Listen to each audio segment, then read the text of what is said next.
Here we are with Juniper. She has that transitional leash over her nose, and we're just working on a patient SIT. So every time she stands up, I just lift up slight pressure. Every time she sits down, I release that pressure. She's a puppy, obviously, so we're just going to be super patient with her. I'm just going to stand here and just lift up light pressure. I'm going to stand at her side, and I'm just going to wait for her to put her bum down. As soon as that bum goes down, that pressure is released. And right now we're just working on patience. She's doing a really good job. She is still a puppy, so we're going to have to make sure that we're being patient with her. We can't expect her just to sit instantly and just to be chill there all day long. But I can help her practice it. So right now she's just trying to figure out what this pressure means, which I love. It lets me know how smart she is. It lets me know that she's willing. She's figuring out. She's already put her bum down 2 or 3 times. There, she's doing it again. We're just going to have her wait for a few minutes.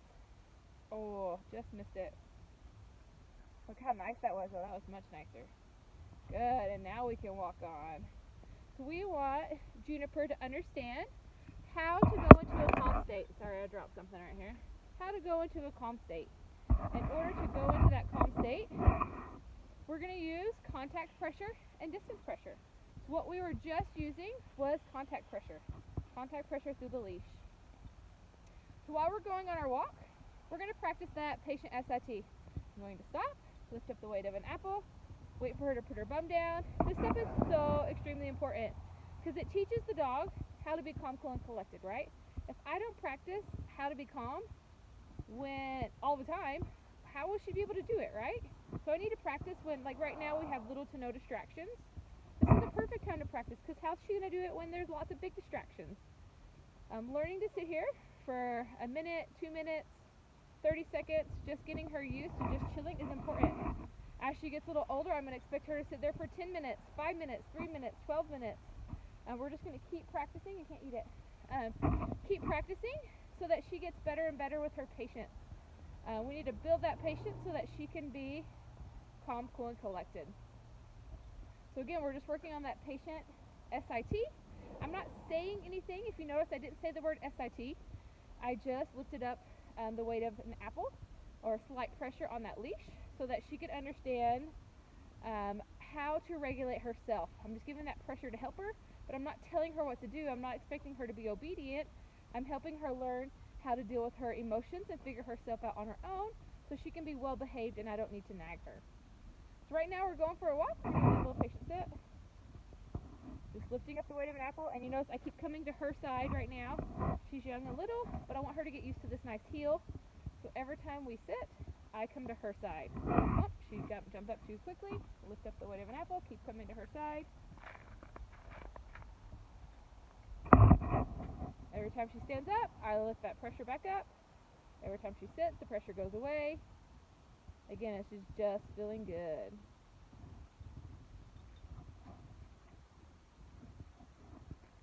I'm going to keep coming to her side. Every time. Good, we're just going to chill her for a little bit.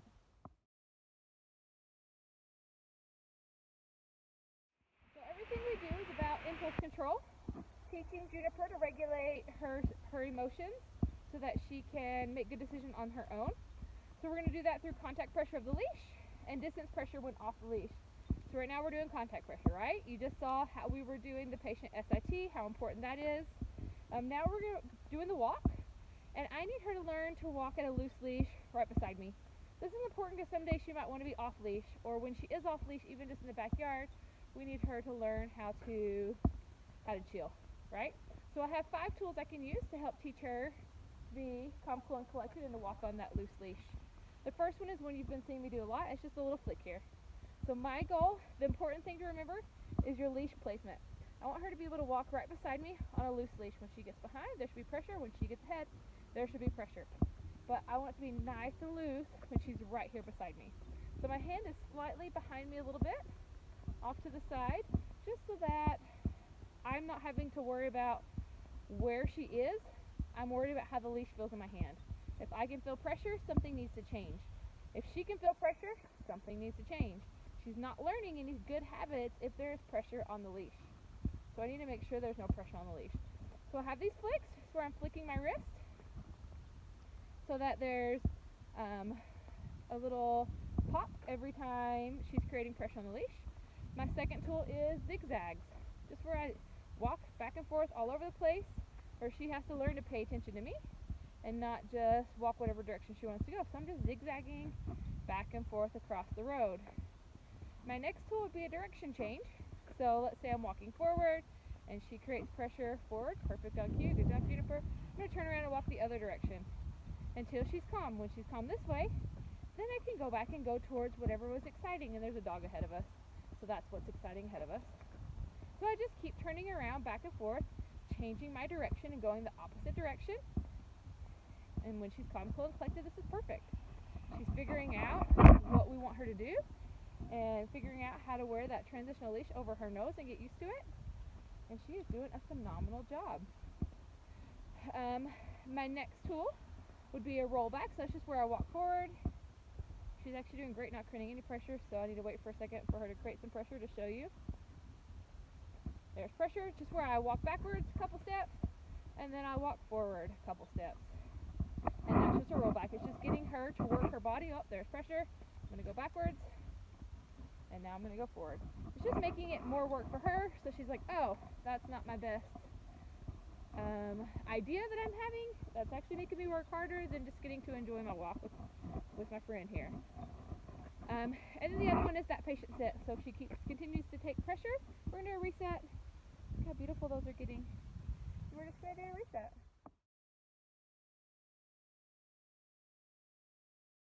Alright, so we went over those 5 tools, and now we just use them. You can use them any way you want, anytime you want. It's just important to have those tools so you can help teach Juniper to walk on a nice, loose leash. We want her to be calm, cool, and collected. We want her to be able to make good choices on her own. So right now I'm just doing those tiny little flicks. I'm going to go ahead and do some direction changes because her nose is getting a little excited. There was a dog that was right up here. What do you see, Juniper? Alright, she's creating lots of pressure, so I'm going to turn around and go this other way. And then I'm going to go back. And so there I did a direction change, right? I did a direction one way. I'm adding some flicks in. I'm going to do a direction change, or a zigzag here actually. I'm going to zig this way. She's trying to cross over, and so I'm just going to keep going, and she's going to be like, oh, I don't want to go back there. She's got stinky feet. And she'll learn it's not as comfortable back there behind my feet as it is with me.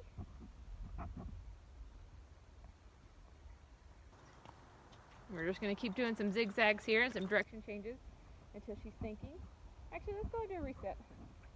Have her put her bum down and practice patient sitting here.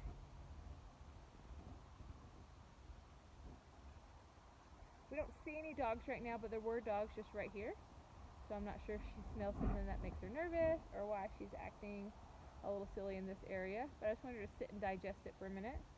We've been practicing this patient sit all morning. Look how much better she's doing. What a smart girl. We're going to start walking again. I'm going to use my zigzag tool so she's focusing on me, not so much on whatever's making her nervous, the smells.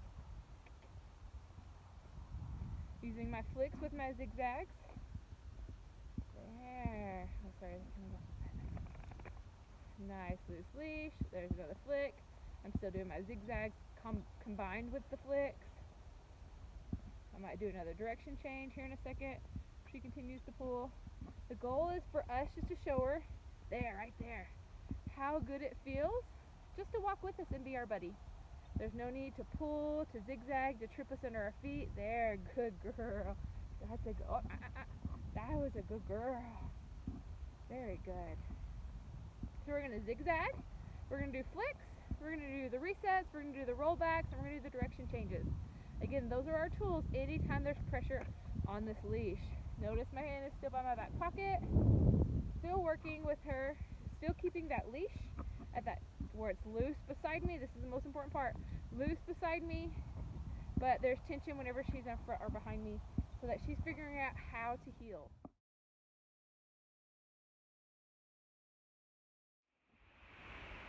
This is doing better and better. Still working on walking with me at this nice loose leash right beside me.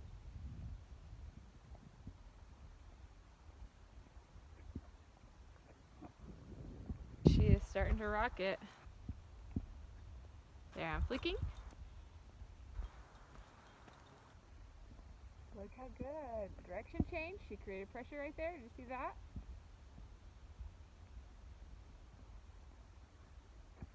She's starting to get, and this is where we want them to get, starting to get where she gives pressure, she's correcting herself and coming back. That is so important. I don't know that she realizes she's doing it yet, or maybe she's just that brilliant and she does, but that is a super important step. I want them to learn to feel the pressure and to self-regulate themselves. And then pretty soon what will happen is they'll create that memory of being at a nice hill beside us, and then they will just stay there on their own instead of having to feel that pressure, and that's a huge step. So working on giving those 5 tools anytime there's pressure. So eventually, like right now, she's not giving to the tool, so we're gonna turn around and go the other way. I'm gonna give a little reset. I'm gonna say put your little bum skis down, and let's just chill here for a minute. Then we're close to the kennel. I think she's getting excited, and so I just want her to learn. Instead of getting excited and pulling, or instead of getting excited and jumping, or barking, or scratching, or whatever she might want to do in her puppy years, let's just do this. Let's sit and recoup here.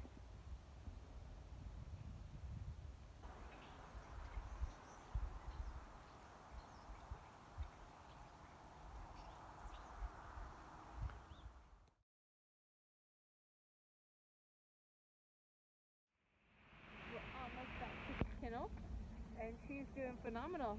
If you remember just a little bit ago, she was kind of starting to pull and getting a little excited as we got closer to the kennel, and we used those 5 tools, and now we're regulating and chilling and working on how to handle those emotions so that we can have just that calm, excited, but level-headed feeling. That's a little scary for you. Come on. Juniper, come on. Good girl. Sometimes scares can be a little nervous, though. Stairs can be scary. So we're at the door. We're about to go inside and work on some bed stuff. So again, I'm just lifting up that weight of an apple. I want her to learn how to enter the home politely. We'll chill here for a second and then we'll go in. We're chilling. I like you can see the cat sneaking up behind Juniper. Just lifting up the weight of an apple, having Juniper put her bum down. I don't know if Juniper has cats at home, but she doesn't really seem to be too bothered. There, she stood up, so I'm just going to lift up that weight of an apple and tell her it's okay to be curious, but we're still going to keep our bum down, even when we're curious and excited. I'm just going to, there. Oh, and then she stood back up. Now she's intrigued. There we go, bum went down. Cat is in front of us, taunting us. I don't know if you can see the cat over there. Oh, Mara's coming up. Juniper's going into play mode here. There. Oh, I'm just going to keep lifting up that weight of an apple. Telling Juniper, let's look, and the cat will come to us. But again, this is where these regulation exercises come in so handy as we're teaching Juniper an awesome coping skill, so she doesn't need to react to the cat who's in front of her. She can just chill. Oh, play mode. Lifting up that weight of an apple. There we go. Oh, and as soon as we get a good note, we're going to go inside. Where she is a puppy, I can't expect too much out of her first day. Oh, that was it. I was going to walk in. I'm going to go ahead and have her put her bum down, and then we're going to go inside.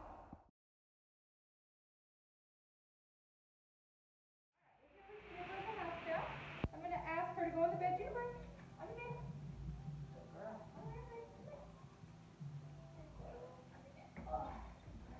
So lift up that weight of an apple, just like we were doing outside, and have her go into that calm state. I'm going to go ahead and I'm going to love on her now, and I'm going to release this keeper so I can take the leash off her nose, and then tighten it back down, and I'm just going to give her lots of love here. This is an opportunity to love her in a calm, cool way. I'm going to tell her how good she is. This is my time to talk to her.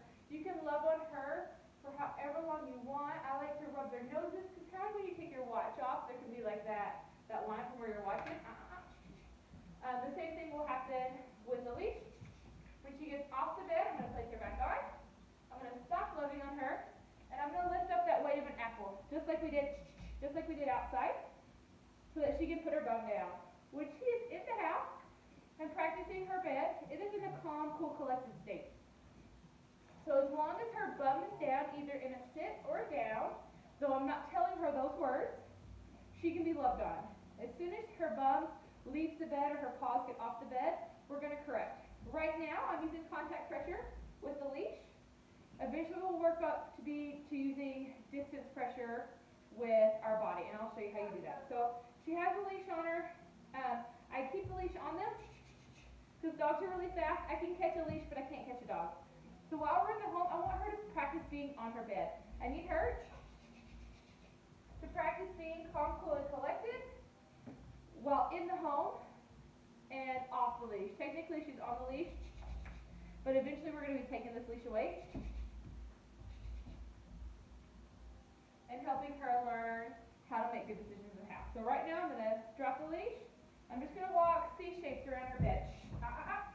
She got up. I'm going to use a combination of distance pressure with my body and contact pressure with the leash. And then I'm just going to start walking those C-shapes again. I'm just creating that border. You can see where those leash comes in handy. Oh, don't eat the trash. Sorry. Just going to and we're just going to keep practicing this until she gets the hang of staying on the bed and being calm, cool, and collected.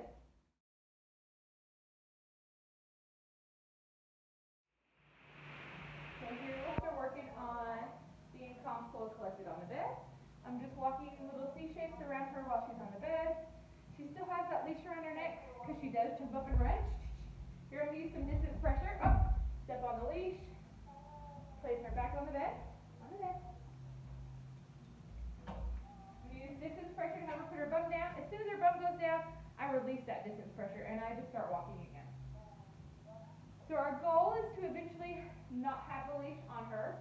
So we're practicing correction when there's not a leash present, right? We have our 5 tools to correct her when she's on a leash, but we need tools to help correct her when she's off leash so she can use her mind and think of what she should be doing, not what her impulses tell her to do. So right now we're working with that. Right now she's doing great. She's watching me. She doesn't exactly understand what I'm wanting from her yet, but she knows that being here on this bed feels good. So she's just chilling there. So I'm just going to keep walking these C-shapes around her. Every so often I'm going to go in and love on her. Though knowing every time I love on her, she's going to be naughty after I love on her, and that's okay. Because that's how we learn. I'm just going to love on her. I'm going to rub on her paws because eventually someday she's going to need those nails trimmed and we want her to be used to that. I'm going to rub on her ears. I'm going to rub on her back legs and her tails. I want her to get used to just being touched all over because again, someday we're going to give her a bath or there's going to be a little kid who pulls her tail or she's going to need her nails trimmed or any of those things. So we just want to get her familiar with that now. So we're just doing some familiarization. So I'm still just walking these C-shapes back and forth. My C-shapes are going to start to get bigger and bigger and bigger. And this means that Juniper, here's distance pressure. I'm going to apply it until her bum goes down. As soon as her bum goes down, I release that distance pressure. Juniper's learning how to control her impulses, right? She wants to run and scavenger through the house for any of the little breakfast that was dropped on the floor. Or she wants to scavenger through the house and just see what this new place is and what all these smells are. And I want to help her understand how to just stay on this bed and how to regulate those emotions of not needing to act on those impulses.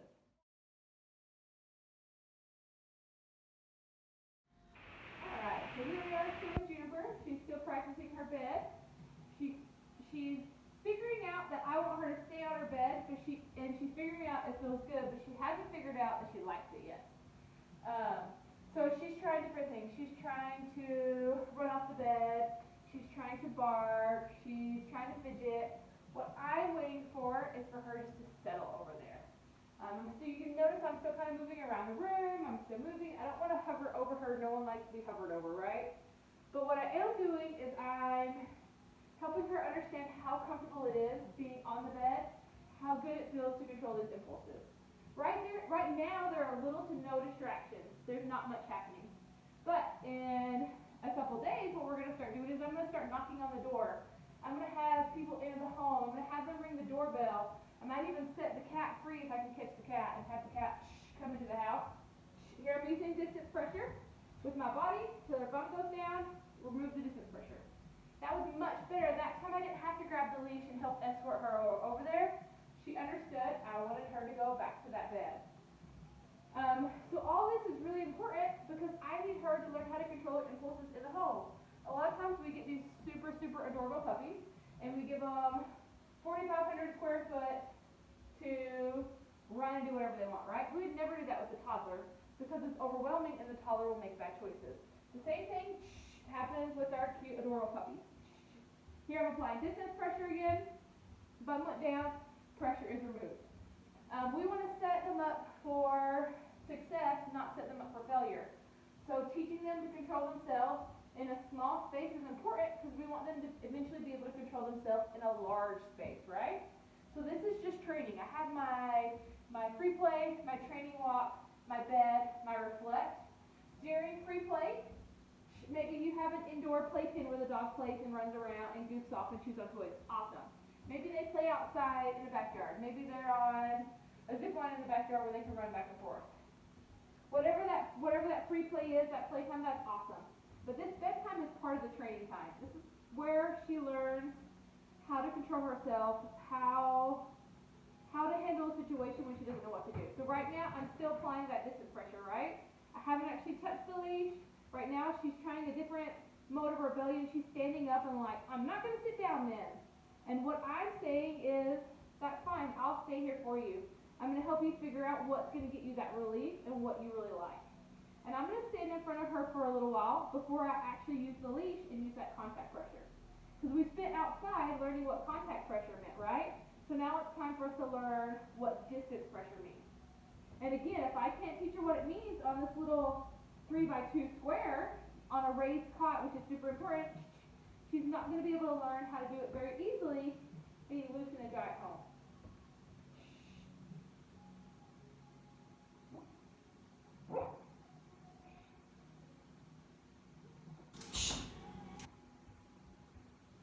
There, bum went down, I walked away. Now she's hopping off. See if I can do it without stepping on the leash. Nope, she needs the leash. Go back to bed. Apply distance pressure. And we do this, well, depending on the dog and its age. When it's puppies, you do it like 9 million times. And that's okay. Because I'm showing her I'm building a relationship of trust and respect. I'm asking something simple of her. And I'm going to praise and love her. And she's going to feel good about herself because she's accomplishing things. There, I didn't need the leash. That was wonderful. She got back on the bed and she could have tried to go underneath the table.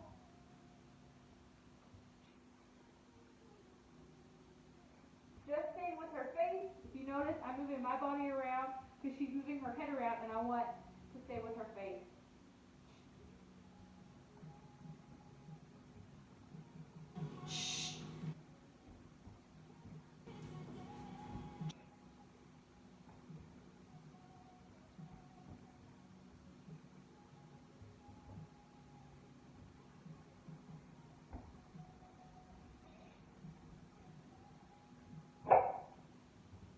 I'm going to ignore the barking right now because she's just trying to push and see what she can do. So we're going to work with that. And we're going to keep going on, working on this distance pressure in a fixed space.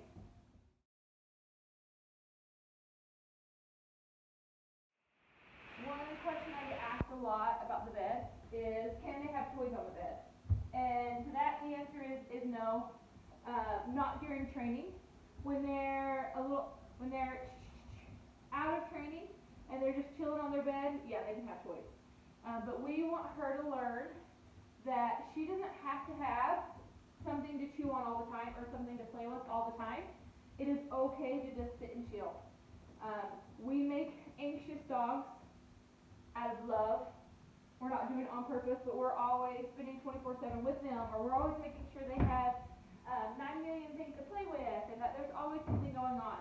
And yes, those things are super important for puppies, but not during training time. Those are awesome things to do during the puppies, for the puppies, during the day when you need them to have something to do, when they're having that enrichment time, when they're not in that training mode. So right now during training, we're not. We're teaching her how to be comfortable on the bed with nothing but herself, right? If we're always giving them something, then they're always going to need something. So during play, during downtime, when you're not at home, when you're not training, yes, toys, mind stimulation activities, tons of chew stuff. But during training, training is training, and you're spending that time working with the dog.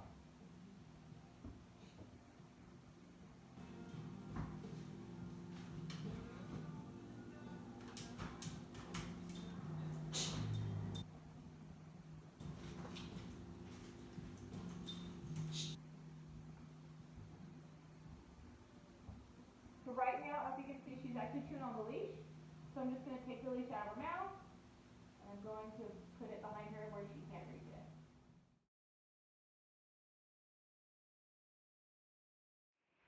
So she's good. And so as you can see now that she's laying down, she's laying down.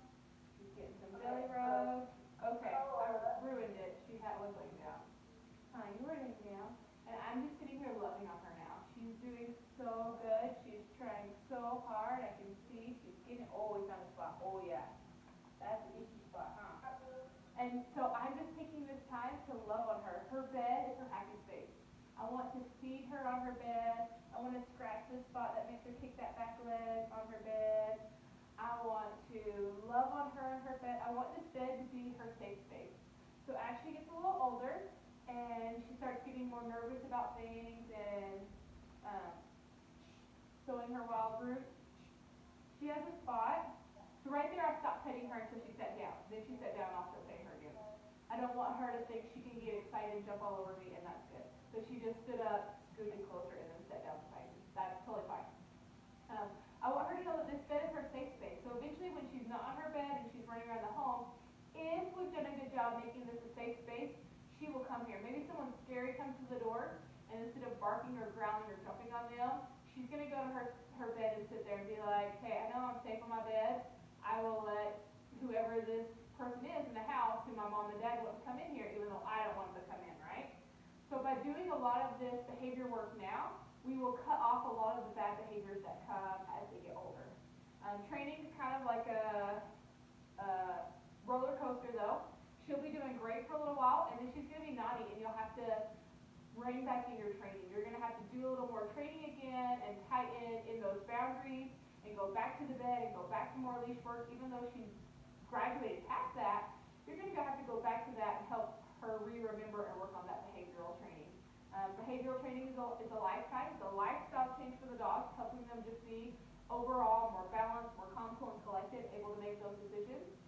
So just knowing it's okay to loosen up and just chill, and now we're all doing great. We love exactly how everything is. To, whoa, she's getting a little bit out of control. Let's be a little more strict in our training. Okay, now we're back to we love where she's at, and we can loosen up and just kind of be free and have fun. And then you're gonna just kind of go through waves where you have to remember all that you've learned. So all these videos will stay online. So no matter what phase of life they're in, you can go back and be like, okay, we need to do more of that bed training. We need to do more of the leash walking. So that she is able to stay where it is safe for her and safe for the family.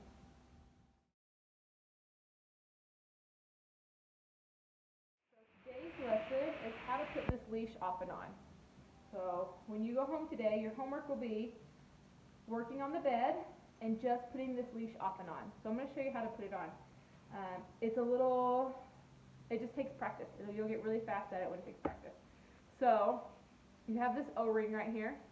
Or this figure eight, and it makes like a big slip lead, which is how she was just wearing it, right? I'm going to use this keeper, which is this little black thing right here that goes up and down. Oh, thank you, Juniper. And I'm going to make it big. So the big loop that's closest to this O-ring is going to go over her ears, and the little loop is going to go over her head. Let me turn around and show it to you this way. The O-ring is going to go behind her ears. The figure eight is going to go under her chin. Oh, back on the desk. So I'm going to go over her head. And then this little piece is going to go over her nose. And I'm just going to pet her as I put it on. Yeah, I'm just going to pet her. I want the keeper, this black piece, to be right in between her ears. So you see how it's offset a little bit? So I'm going to push it and pull it on the nose piece so it's right in the middle. And I'm going to cinch the keeper down, just like that. And that's a good girl. And we're just going to love her and praise her. This is a great time to give her treats, to give her love. This little dangly piece that you see is just a safety device. It connects to the collar, so if she ever wiped the nose piece off, it would still be connected to her. She couldn't run off or anything. And we're just going to love her here, huh? Yeah. She actually does really, really well with it. She is a puppy and she loves to chew, so this would be a good time to get a chew toy out and just play a game with her. Get her some treats. Let her chew on something. Let her know that the transitional leash that goes over the nose does not restrict her from biting or eating. Ouch! Doesn't restrict her from biting. Look at that. To take it off, I'm going to loosen the keeper, make it big, go over the nose, over the head, over the nose, and then release the safety. So let's do that one more time, and we'll go over this in person, but it's super important because you're going to be practicing that. Well, you just like do it 50 times tonight. You have your keeper, this little black button right here that goes up and down. It just keeps the O-ring from sliding too far and getting too loose. You have your figure 8. I'm going to make 2 loops. The one close to the big black piece is going to go over the ears. The little one is going to go over the nose, right over. I'm going to cinch it down. You can see how it's crooked. The O-ring's way over here, and I want it in the middle. So I'm going to push the O-ring the direction that I want it and pull the front opposite. And she's like, oh, that's better, thank you. And then I'm going to cinch the keeper down. I don't want it to be tight. I want it to be loose, so when I lift up, there's like an inch or 2 of slack. That's what makes this work. And then I'm going to take the safety. Now, I always put the safety on just in case, especially for my puppies. There we go. And we're going to love, and we're going to give treats, and we're just going to let her know that this is an awesome thing. So tonight you're not going to be doing the walks. You're just going to be practicing the bed like we were just doing, and you're going to be practicing putting the leash off and on so you can get comfortable with it and you can get faster at it. And so as she has it on, we're just going to love on her, right? She can have it on while she's on the bed or off the bed. At this point, we're just practicing having her wear it, but she has to wear it while we're watching her. I don't want her to sit here and like paw at it with her nose or anything. I don't want her chewing on the leash. I want her chewing on her toys, which I will go grab some toys for her. I just want her to get comfortable wearing the transitional leash. So it's a happy thing. She knows it means she's going for a walk. She knows it means it's going to be a fun time. Loosen up this keeper right here so we're not pulling on her. Off the ears, off the nose, off the safety. Alright, one more time. I'm going to go over the head, on the nose. I'm going to cinch it down. I'm going to make sure the O-ring is right in the middle. Cinch it down. Put on the safety. Done, just like that.